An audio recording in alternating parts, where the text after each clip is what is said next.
Worship Outside the Box, a weekly blog of creative ideas for leading worship. Wisdom from the Pews, short, small group discussions in church. One of the quiet myths of Sunday worship is that insight flows only in one direction, from pulpit to pew. Yet every congregation carries decades of lived theology in its seats. Faith tested by grief, questions sharpened by doubt, hope shaped by daily living. What if, just for a few minutes, we made space for that wisdom to surface? This simple activity invites the congregation to engage actively with the day's scripture readings and with one another before the sermon begins. It gently communicates an important theological message. The Spirit is not confined to the pulpit.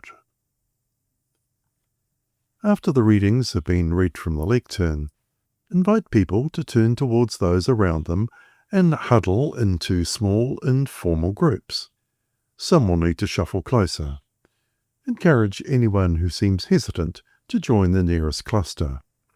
Offer 1 to 3 open-ended questions drawn from the readings. Project them on the screen at the front of the church, or include them in the printed order of service. For example, in the parable of the prodigal son from Luke 15:11-32, imagine the present but unnamed mother in the household. How might she have experienced her son's return? What tensions or hopes might she have carried? In Genesis 2:15-17 and 3:1-7, what happens if we reframe the so-called fall as a necessary awakening into moral awareness?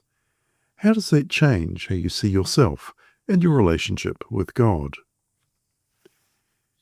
In John 3:1-17, when Jesus tells Nicodemus he must be born anew, what old frameworks or rules might you need to release in order to grow spiritually? Invite each group to choose one question and discuss it for 5 minutes. Tell them the key here is imagination and reflection rather than correct interpretation. Let them know you'll give a 1-minute warning. Walk among the groups. Listen. Sit briefly on the edge of the conversation. Resist the temptation to join in. Your silence is a sign of trust. After 5 minutes, allow an extra minute if the room is still buzzing. Then gather everyone back and invite groups to share what they discussed. Avoid language about right answers or decisions. The aim is exploration, not consensus. In a larger church, have a radio mic ready to pass to the people speaking. In a smaller space, you may not need one. Either way, listen carefully and reflect back to the whole congregation what you hear. What Joe is naming is, this ensures everyone can hear and affirms the speaker. Move up and down the aisle rather than leading this reporting back section from the front. Keep the atmosphere conversational. Give each group the opportunity to share. Notice those who want to speak but need encouragement. When contributions wind down, thank the congregation for taking part.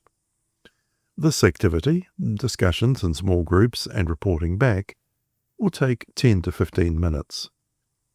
Now deliver your sermon. Plan to keep this shorter than usual. A skillful preacher will intersperse their pre-written words with insights that came out of the congregation's discussion session. When you echo their language, you embody a radical claim. What people think matters here. Wisdom doesn't only rest with the preacher. It's present in the pews too. Ngā mihi.